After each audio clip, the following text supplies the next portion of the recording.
In this video we'll be installing FSR 4.1 in several supported titles within SteamOS, and I'll be guiding us step by step on how to easily install this recently released upscaling method through a program called OptiScaler, and also showing how to combine it with lossless scaling frame generation for additional performance on top of a much cleaner presentation. The first thing we need to do is inside gaming mode is press the Steam button, choose Settings, System, and in here we want to make sure we're updated to the latest version of SteamOS Stable or Beta. And once that's complete, let's press the Steam button, press Power and switch to desktop mode. Once we're in desktop mode, we need to download the latest OptiScaler FSR 4.1 files found linked in the description of this video. And once downloaded, we want to unzip these files into a new folder by right-clicking and choosing Extract here. Now before we start installing FSR 4.1 into games, it's important to note that not all games will work, and supported games must already have DLSS 2 and above already built in, so that OptiScaler can hook into this parameter and inject our chosen upscaler such as FSR 4.1. Games must ideally be using the DirectX 12 API, although some games using DirectX 11 can work also. For this installation, I'll be using Stellar Blade and Cyberpunk 2077 as examples. So once we're ready, we want to go inside the OptiScaler FSR 4.1 folder and drag and copy all of the contents inside.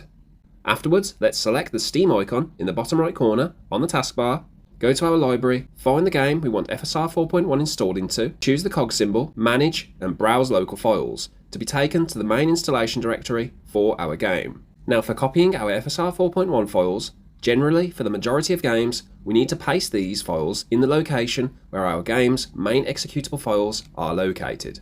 So for Stellar Blade, I'm going to go inside SB, Binaries, Win64, and in here we'll see the exe file for the game, and also the existing FSR 3.1 DLL file, and most of the time with supported games, if you can see a similar folder structure to this with Binaries, Win64 and your exe file, then this usually is the best place to start with copying your FSR 4.1 OptiScaler files. So I'm going to paste these files into here like so, and I'm going to back out of any folders that are open and return to gaming mode.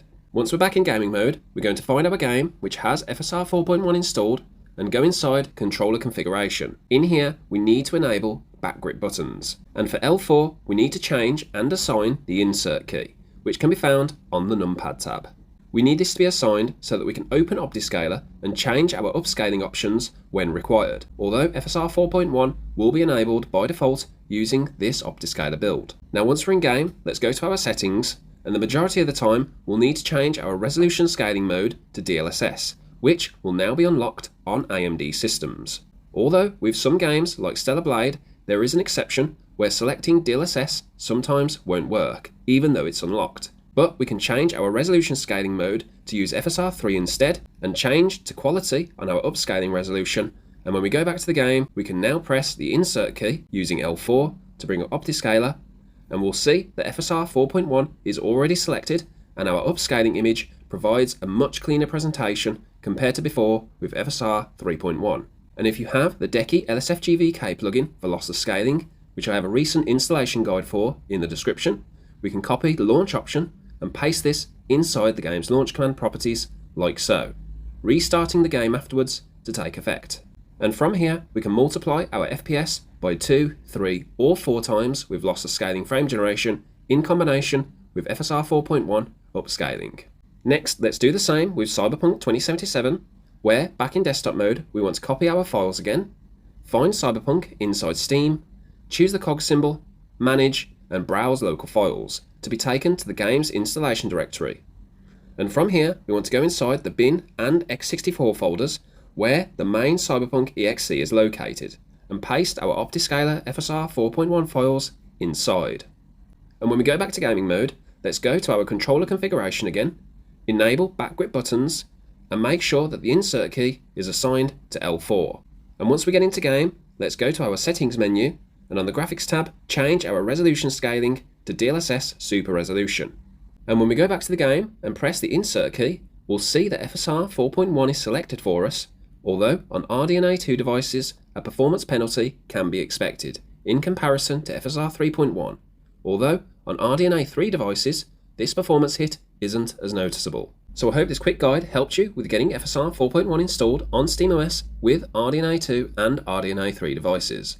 And if you learned something new today, you'd make my day if you could leave the video a like, subscribe to the channel, leave a comment sharing your experience, and sharing this video with others. As always, a huge thank you to the OptiScaler team for their continued work and commitment to OptiScaler, and a huge thank you to Valve and AMD for releasing and supporting FSR 4.1 on older hardware devices. Stay tuned to the channel for more FSR 4.1 and SteamOS coverage real soon. And until next time, have a wonderful day, thanks for your time, look out for one another, and I'll see you later.